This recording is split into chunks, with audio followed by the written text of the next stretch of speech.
শেরপুরে প্রাথমিক বিদ্যালয়ে শিক্ষার্থীদের ঝরে পড়া রোধ ও শিক্ষার মান উন্নয়নের লক্ষ্যে এক্সেলারেটেড এডুকেশন মডেল বাস্তবায়নের অভিজ্ঞতা বিনিময় সভা অনুষ্ঠিত হয়েছে।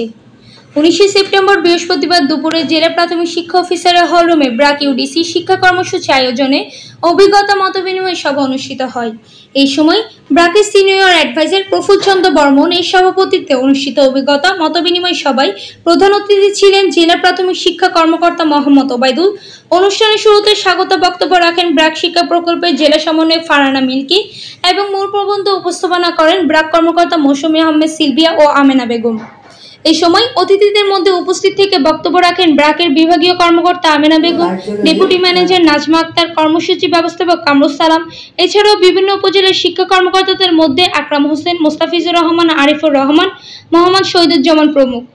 অতিথিদের বক্তব্যের আগে ব্র্যাকের বিভিন্ন প্রাক প্রাথমিক বিদ্যালয়ে, ব্র্যাক স্কুল এবং সরকারি প্রাথমিক বিদ্যালয়ের মধ্যে ঝরে পড়া রোধে করণীয়, পাঠদানে আকর্ষণ, দ্রুত শিক্ষণ পদ্ধতি ও শিক্ষার মান উন্নয়নে করণীয় বিষয়ে নানা প্রস্তাবনা তুলে ধরে। জেলার বিভিন্ন প্রাথমিক বিদ্যালয়ের প্রধান শিক্ষকরা বক্তব্য রাখেন। পরে মতবিনিময় সভায় জেলার 5 উপজেলার শিক্ষা কর্মকর্তা, 31 জন প্রাথমিক বিদ্যালয়ের প্রধান শিক্ষক সহ প্রায় শতাধিক শিক্ষক ও শিক্ষা অফিসার ও ব্র্যাকের কর্মকর্তারা উপস্থিত ছিলেন। অনুষ্ঠানের শুরুতে আমরা অতিথিদের এই ছেলেমেয়েরা কিন্তু রাষ্ট্রের সন্তান, আমাদের কম্পালসরি প্রাইমারি এডুকেশন চালা যেতেছে। আমার তেমন ওইটা অসুবিধা হয় না স্যার। কি অসুবিধা হয় এটা কিন্তু একবারে খোলাখুলি বলবেন।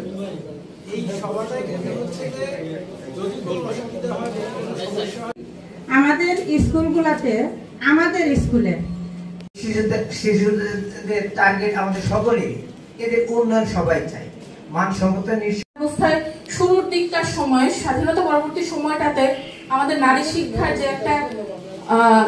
একটা গ্যাপ তৈরি হয়েছিল, সেখানে সরকারের সাথে আমাদের ব্র্যাক শিক্ষা কর্মসূচিও সমান তালে কাজ করে যাওয়ার চেষ্টা করেছে।